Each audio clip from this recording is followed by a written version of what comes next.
12 a 14. É um texto final, do qual nós caminhamos, porque teve tanto tempo, paramos tanto, é verdade, a gente parou várias vezes nesse texto de 1 Pedro, então eu nem sei quanto tempo, tá, irmãos? Os irmãos que gostam mais de contar o tempo aí, vão saber melhor talvez, mas já deve fazer uns 6 meses. E esse texto de Pedro, ele falou sobre muitas coisas, realmente sobre muitas coisas. E eu anotei algumas das coisas das quais ele falou, porque nos versos 12 a 14, o ponto principal, nós vamos ver aqui, é sobre estar firme na graça de Deus. Esta é a verdadeira graça de Deus, na qual estáis firmes. E ele mesmo diz que escreveu resumidamente. É verdade, 5 capítulos apenas, é um belo de um resumo. Se você tem, por exemplo, textos como o de Paulo, com grandes cartas, ou o livro de Atos, 28 capítulos. Mas ele vai declarar no final do livro que a genuína graça de Deus se manifestou ali, é verdadeira, e no qual deve estar firmes. E sobre o que ele falou então, dessa genuína graça de Deus, que nós devemos estar firmes? Antes mesmo da gente ler o texto, eu quero relembrar com vocês. O tema geral desse livro, eu chamei de repatriados. Por quê? Porque são uma carta escrita a irmãos que estão em vários locais, dos quais eles foram tirados da sua terra. Eles estão na Ásia, Capadócia, Bitínia, entre outros locais. E aí Pedro vai escrever para eles e vai dizer, entre outras coisas, eu fiz um breve resumo, começa dizendo quem eram esses repatriados. Ele vai dizer no capítulo 1 que eles eram eleitos segundo a presciência de Deus. Eles estavam longe, estavam numa terra que não era deles, mas Deus os havia elegido para serem servos dele. Esses repatriados deveriam ter ações de graça pela obra de Deus. Os versos 3, 4 e 6 do capítulo 1 fala: ele nos gerou de novo para uma viva esperança. Nós temos com ele uma herança incorruptível, em quem vós grandemente vos alegrais. Então deve haver alegria por tudo que Deus fez. Ele também falou do chamado de Deus. Qual era o chamado de Deus? No capítulo 2, o próprio Deus diz, no capítulo 1 ainda: sede santos, porque eu sou santo. A igreja foi descrita como uma cópia, ou melhor, um projeto vindo do próprio Jesus.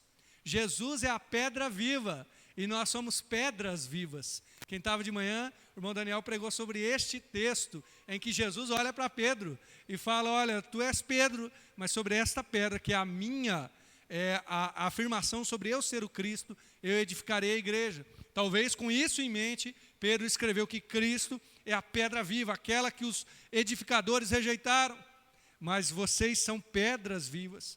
Ele também diz qual é a identidade da igreja: vocês são geração eleita, sacerdócio real, nação santa, povo adquirido.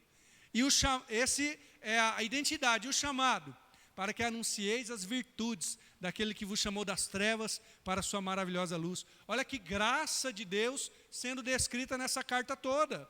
Sobre tudo isso, ele falou também sobre honestidade, sobre aguentar o sofrimento, sobre o cuidado no casamento. Lá no capítulo 2 ainda, sobre o amor na prática. Ele falou também sobre sofrimento. Ele está escrevendo para uma igreja perseguida, e essa igreja precisa ser lembrada várias e várias vezes que mesmo em meio a sofrimento, eles têm que ficar firmes com Jesus. O sofrimento produz, para aquele que permanece firme, uma transformação no caráter, um refinar no caráter. Esta graça de Deus foi demonstrada a eles. No final, no último capítulo, ele fala para os pastores, ou bispos, como ele chama, líderes, para que apacentem o rebanho de Deus. Fala também para os jovens e para todos nós que devemos nos submeter uns aos outros e ter humildade. Já estou indo para o final da carta. Sejam humildes, humilhai-vos debaixo da poderosa mão de Deus. Também fala sobre a batalha espiritual. Tomem cuidado, viu? O diabo é o nosso adversário. Ele anda em derredor, bramando como leão, buscando a quem possa tragar. Mas tudo isso, toda esta palavra é graça de Deus. Graça de Deus. Por quê? Porque a graça de Deus, irmãos, eu gosto da descrição de Tito 2, 11 a 13. porque ela fala assim: a graça de Deus se manifestou salvadora a todos os homens. E é uma maravilha, a graça nos salva. A ação de Jesus é para te salvar, te transformar, mas não só isso. No Tito 2,12 fala assim: ensinando-nos. Veja, a mesma graça que se manifestou para salvar, ela nos ensina a quê? É a renunciar às impiedades deste mundo, para que vivamos no presente século, santa, justa e piamente. Então a graça salva e ela ensina. A graça, ao ensinar, nós chamamos de santificação. Mas tem um terceiro tempo dessa graça, que está em Tito 2,13. Aguardando a bem-aventurada esperança e o aparecimento da glória do grande Deus e Senhor Jesus Cristo. A graça salva, santifica e dá esperança. Esta é a graça que a gente permanece firme. Ela salvou esses vários irmãos aqui, que estão espalhados pelo mundo. Mas o texto está falando também sobre santificação, sem esquecer da esperança. É os 3 tempos da graça revelados. Eles estão resumidos em Tito 2, de 11 a 13, estão revelados em toda essa carta, no qual você e eu temos que ficar firmes. Não caia da graça de Deus. O melhor lugar que você pode estar é no alvo da graça de Deus. E aí, para encerrar, a gente vai ler o texto e vai ver as várias coisas, enfim, os vários tópicos que estão relacionados a esta carta e à igreja de Jesus, que deve ficar firme na graça. Eu convido você a acompanhar comigo a leitura desse texto. Diz assim: por Silvano, vosso fiel irmão, como cuido, escrevi abreviadamente, exortando e testificando que esta é a verdadeira graça de Deus, na qual estáis firmes. A vossa coeleita em Babilônia vos saúda, e meu filho Marcos. Saudai-vos uns aos outros com ósculo de amor. Paz seja com todos vós que estáis em Cristo Jesus. Amém? Então, para esta igreja, para finalizar, é a finalização, ele vai falar, e eu vou pontuar aqui, os companheiros de jornada de Pedro. Tem 2 aqui relacionados, um é Silvano e o outro é Marcos. Quem é o Silvano aqui? Ele é um missionário experiente, provavelmente.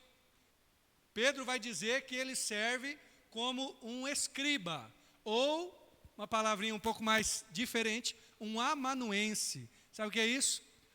O apóstolo falava, isso acontece com Paulo também. Por exemplo, tem um camarada chamado Tércio, que provavelmente foi quem redigiu a carta de Romanos. Paulo falou e ele escreveu, está lá em Romanos 16. E agora Pedro está dizendo que é Silvano. Por Silvano eu escrevi a carta. Ou seja, provavelmente Silvano é este amanuense, este copista, este secretário do apóstolo Pedro, que Pedro fala e ele escreve. Talvez tenha sido uma espécie de editor, em que depois Pedro vai lá e revisa, fala: opa, isso aqui deixa assim, isso aqui assim. Tudo certamente conduzido pelo próprio Espírito Santo, com certeza. E ele vai ser descrito aqui como um fiel irmão, tanto para Pedro como para a igreja. Olha, Pedro vai dizer: esse camarada é um vosso fiel irmão. Paulo também faz isso às vezes, nas cartas nós enxergamos algumas vezes, em que pessoas são recomendadas. Pode recebê-lo, porque ele é bom, né? Filipenses 2, Paulo fala de Epafrodito, que quase morreu pela obra de Cristo Jesus. O meu irmão, cooperador, companheiro, tantos outros são descritos assim. Aí eu fico me perguntando, o que um camarada teve que passar para que Pedro considerasse ele um fiel irmão? Como que é construída uma ideia de fidelidade? Como que eu posso ser reconhecido como um irmão fiel? Eu acredito que você tem que ter um caráter durante muito tempo, porque fidelidade não é reconhecida em um dia. Se você vê alguém, uma pessoa, você falar assim: olha, o camarada é bom, bacana, tem boa recomendação, mas eu não sei dizer se ele é uma pessoa fiel, eu não sei dizer se é uma pessoa honesta, eu não sei do caráter dele. Os antigos diziam o quê? Que você tem que comer um saco de sal. E eu fui descobrir que o saco não é aquele saquinho de 1 quilo, não, michuruca, pequeno. Não, o saco de sal era 60 quilos. Acho que é isso, né?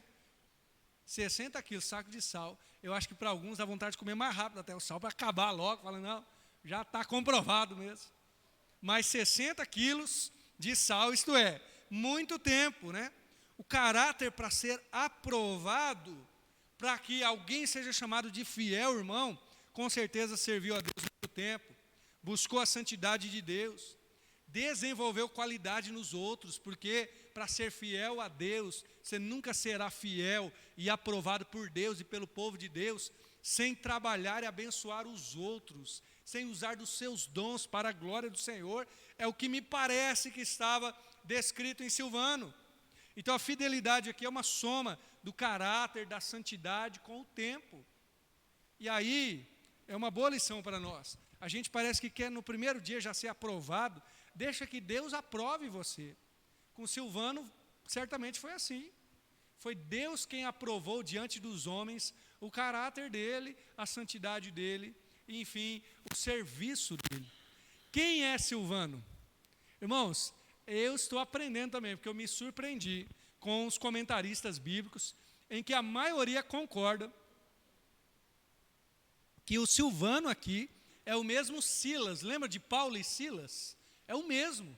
Eu sempre tinha por pessoas diferentes, mas segundo vários comentaristas é o mesmo, e eu fiquei intrigado por que é o mesmo, porque o nome é o mesmo, e só havia um personagem assim tão conhecido, porque Silas é o nome em grego, o mesmo que Saul, no hebraico. Saul a gente conhece, né? Rei Saul. E em latim, a versão romanizada, latim, aí fica Silvanus, Silvanus, alguma coisa assim, chegou Silvano para nós. Então, possivelmente, ele é aquele cara que acompanhou Paulo, que foi preso com ele lá em Atos 16, se eu não me engano, Atos 16, 17. Ele é o Silas, que estava lá com ele. Aí talvez você vai dizer, claro, esse cara é fiel mesmo, esse aí é fera, né? Se for ele mesmo, certamente ele foi aprovado pela igreja de Jesus por tudo aquilo que ele passou. Imagina, irmãos, toda prova que nós passamos é uma prova diante de Deus e da aprovação de Deus em relação à nossa fidelidade com Ele. Ele foi fiel a Deus, abraçou o ministério. Quem sabe depois da prisão de Paulo, ele vai servir a Deus com Pedro, mas ele é um homem que foi aprovado por Deus e se torna um grande exemplo para nós. O outro companheiro de jornada aqui é Marcos. Se o Silas é um cara experiente, do qual nós não temos nada que falar, de Marcos nós temos. Marcos a gente pode reclamar. Esse Marcos, segundo as escrituras e a tradição da igreja, é o mesmo João Marcos, que viajou com o apóstolo Paulo, não sei se você lembra da história, e no meio da viagem ele desiste. Ele para e há toda uma discussão. Por que João Marcos parou? Alguns dizem que ele ficou com medo. Claro, viagem missionária não devia ser fácil. Outros dizem que ele estava noivo, ele sentiu saudade da noiva. Não sei de onde que tira essa história, mas é uma possibilidade. Só sabemos que ele desistiu, deixou de caminhar com Paulo. Na segunda viagem missionária, Barnabé fala para Paulo assim, vamos chamar Marcos de novo.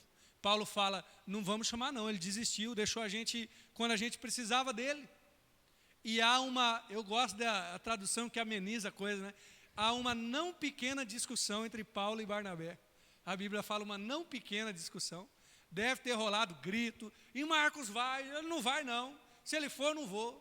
Só sei que Barnabé e Paulo desfizeram a junta missionária que eles tinham. Os nossos primeiros missionários já deram uma brigada, tudo bem. Aí vai entrar Silas no lugar de Barnabé, uma bênção. O que Barnabé faz?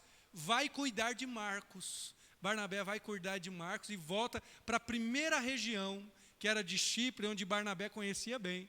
E aí nós não ouvimos mais falar de Marcos durante um bom tempo. E agora ouvimos aqui, vários anos depois da viagem missionária de Paulo. Talvez 10 ou até 15 anos depois, essa carta foi escrita. E aí ele está agora com Pedro, trabalhando com Pedro e ajudando ele. Agora, olha o que Pedro diz sobre Marcos. Meu filho Marcos. Pedro abraçou este homem, este que tinha sido objeto de discussão, que tinha desistido no meio do caminho, que não aguentou, mas agora ele aguenta. Ele é um homem restaurado por Deus, que continua fiel. Se Silas é um grande exemplo de alguém que permanece, Marcos é um grande exemplo de alguém que volta. Eu já ouvi alguém me dizer com tanta convicção uma grande heresia, dizer assim: se você saiu da presença de Deus, você nunca mais pode voltar. Não tem isso na Bíblia. Se você tem o seu coração quebrantado, o Senhor aceita, Ele não rejeita. E Marcos, independente do que aconteceu com ele, ele volta. E volta para a honra e glória do Senhor. Sabe quem que é Marcos agora, irmãos? Marcos é o camarada que ele vai pegar as mensagens do apóstolo Pedro e provavelmente é ele que escreve o primeiro evangelho. Se você não sabia, aqui vai uma curiosidade interessante. Os evangelhos foram provavelmente um dos últimos livros a serem escritos. Talvez tenha uma outra carta, mas primeiro foram as cartas do apóstolo Paulo a serem escritas no Novo Testamento. Depois vem Lucas ou Atos, né? Lucas com Atos, mas o primeiro evangelho é o de Marcos. O primeiro que pensou na ideia do evangelho. Vou escrever a história de Jesus, um relato de Jesus. E por que eles vão sendo escritos depois? Porque eles são escritos na segunda geração. A primeira geração não precisa, lembra muito bem. Então, na segunda geração, talvez 10, 15 anos depois, já começa a esquecer, já começa a ter uma outra história fantasiosa, e alguém tem que falar assim: não, eu vou perguntar para os apóstolos que viram Jesus, é com eles que eu vou perguntar para relatar a história bíblica. E Marcos está caminhando com Pedro, um pai da igreja chamado Papias, que foi um discípulo de João, na verdade, discípulo do discípulo. João discipulou Policarpo, Policarpo discipulou Papias, e ele vai escrever uma carta dizendo assim: Marcos relatou tudo que ouviu do apóstolo Pedro. Então, é muito possível que o evangelho de Marcos venha das pregações de Pedro lá na igreja, lá onde Pedro estava ensinando. Que coisa maravilhosa!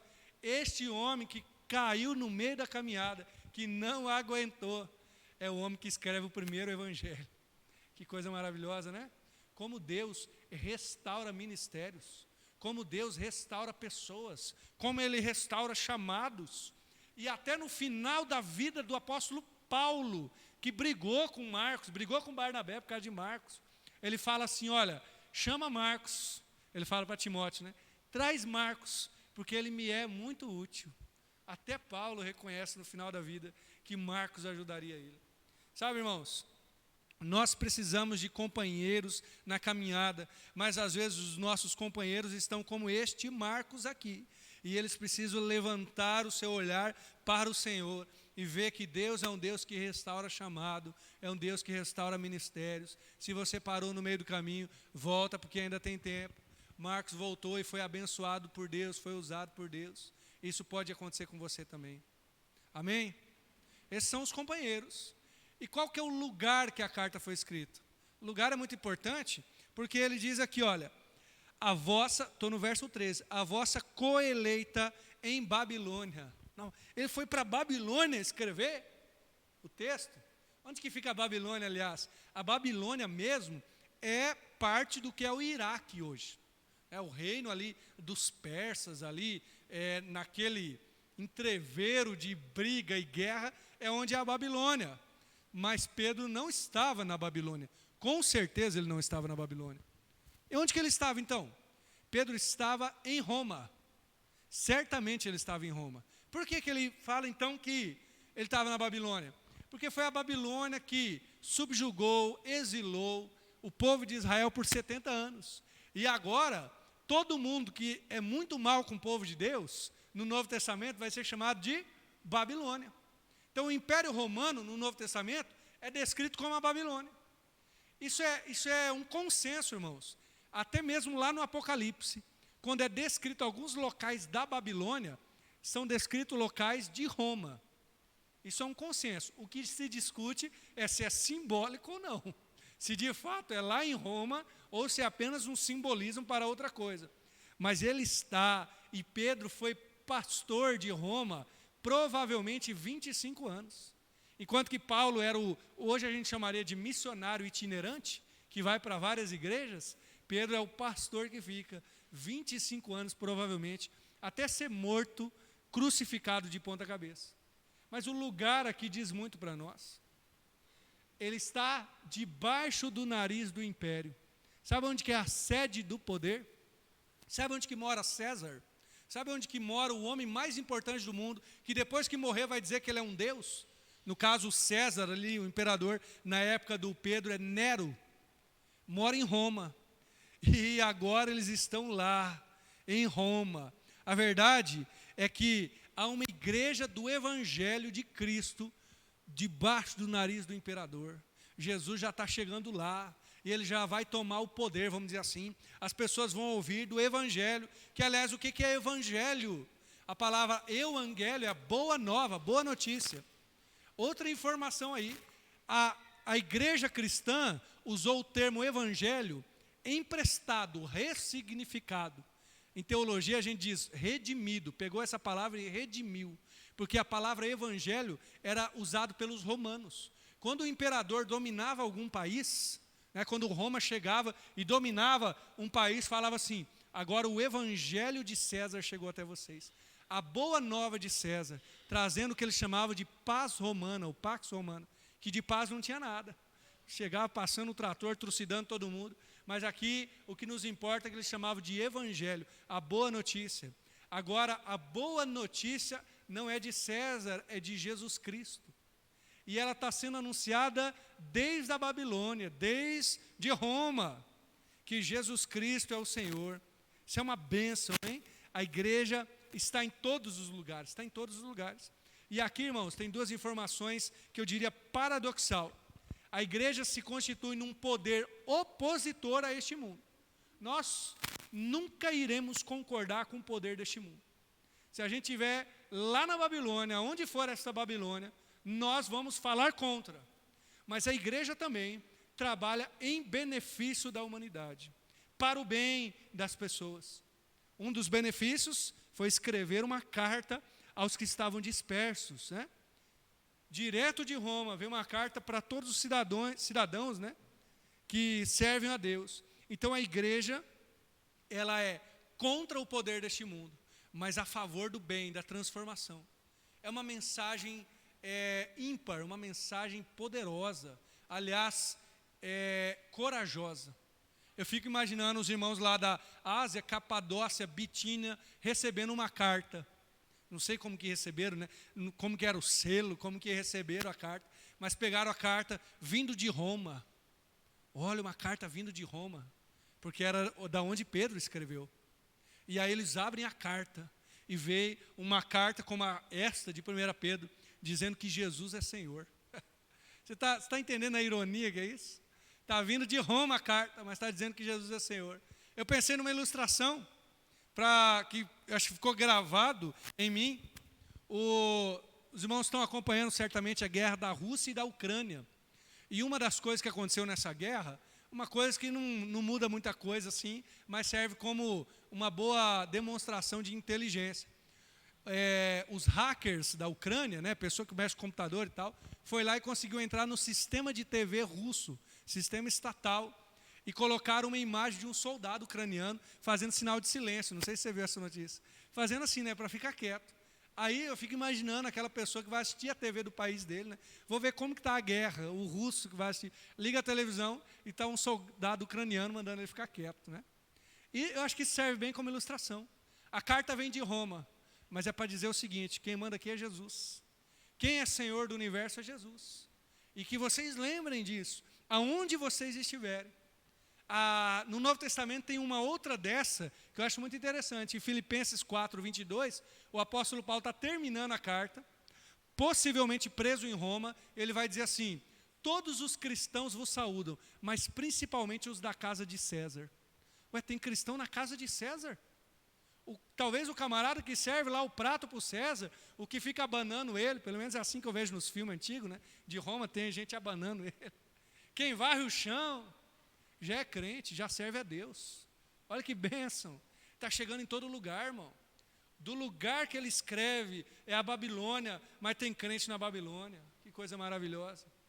E eu me lembrei de uma passagem, ou de uma carta, na verdade, que foi escrita por um camarada chamado Tertuliano. Ele está quase no ano 200 depois de Cristo, 197. Essa carta chama Apologética. Então, ele vai escrever isso, talvez uns 140 anos depois da carta de Pedro, por aí. 150, 140 anos depois. E olha só o que ele escreve. Ele escreve aos romanos, tá? Ao imperador. Ele diz assim, olha, somos de ontem. Ou seja, acabamos de chegar, né? O cristianismo acabou de nascer, historicamente falando.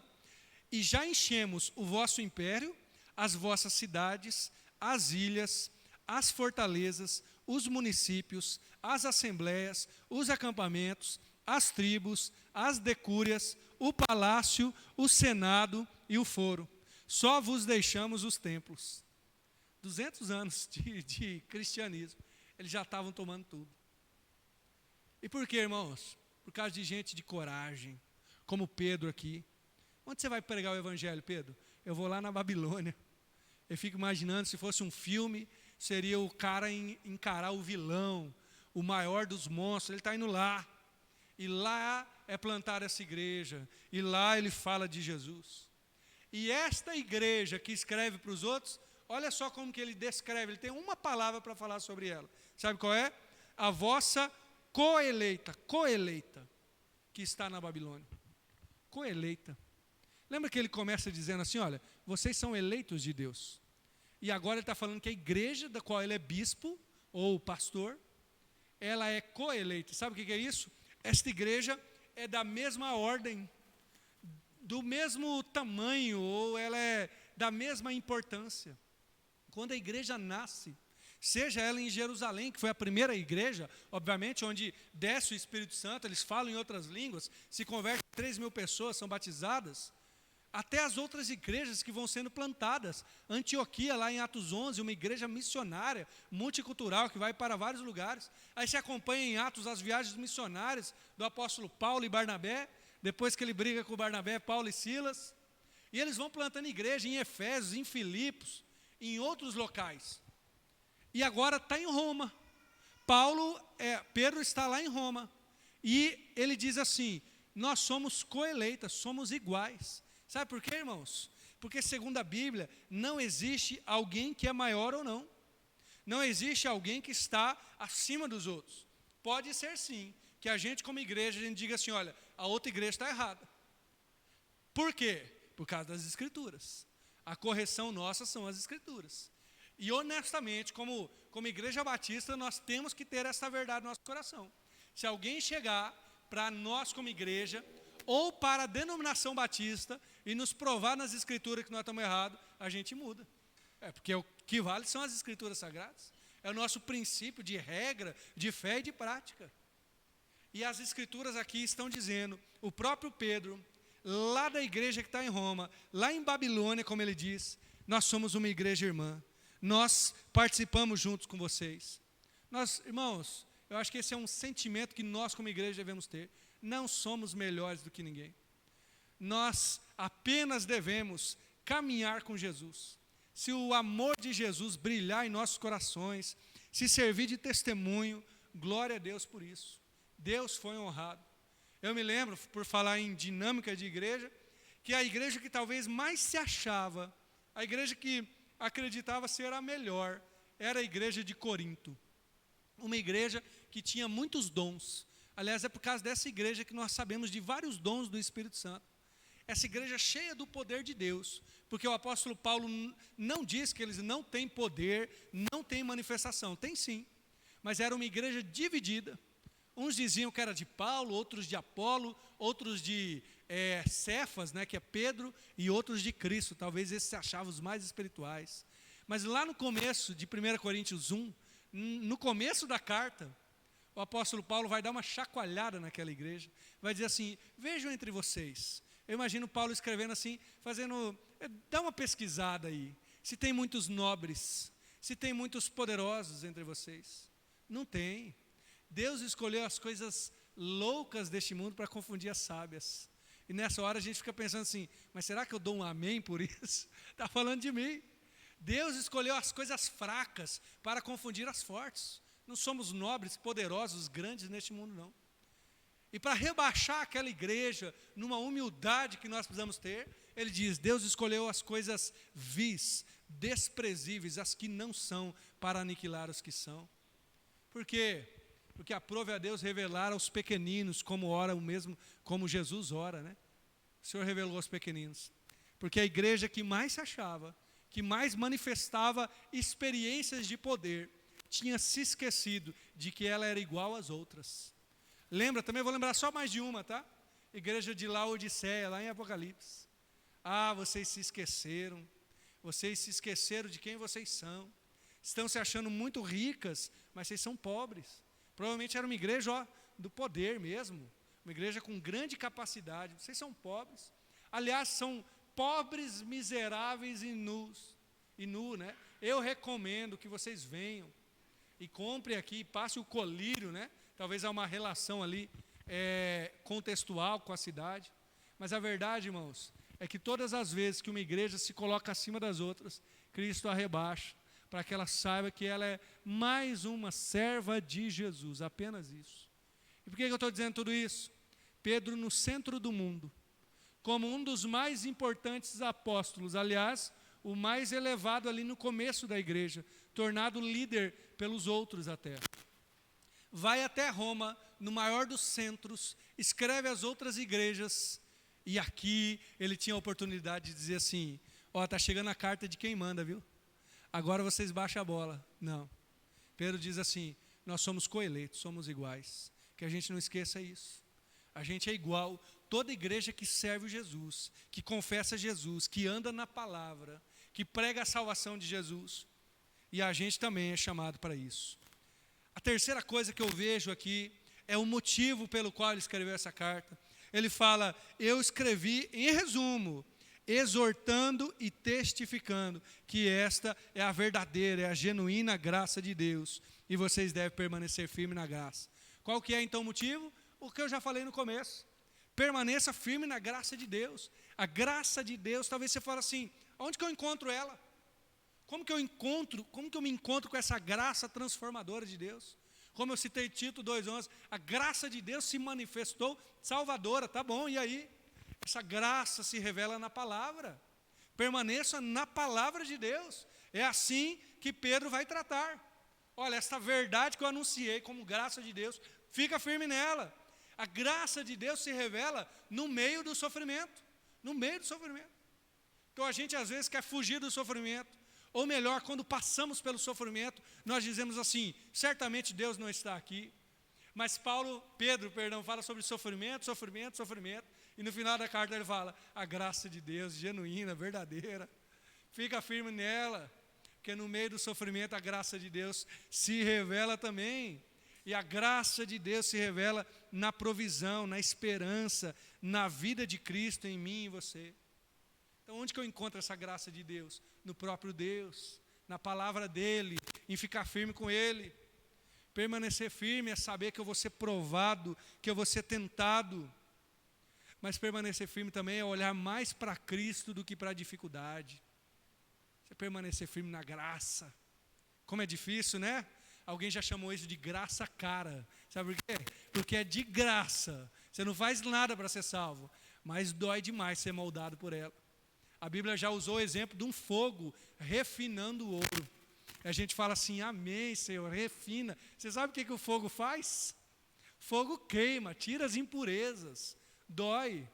Essa é a graça de Deus. Quando você olha para Jesus, você está sendo refinado. Permanecer firme também é compartilhar com os meus irmãos.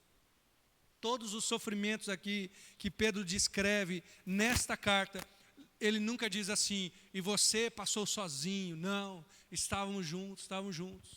O apóstolo Paulo pode dizer sim. Lá na minha defesa, ninguém foi comigo, só eu fiquei.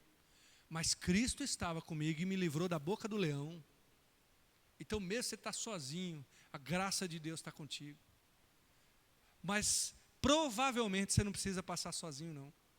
Provavelmente o sofrimento pode ser compartilhado com os outros nessa caminhada.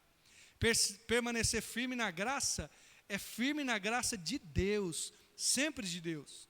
É Deus quem fundou a igreja, é Ele que sustenta a igreja, é Ele que vai salvar a igreja. Filipenses 3, o Paulo tem que lembrar aquela igreja, fala assim, sejam os meus imitadores, viu?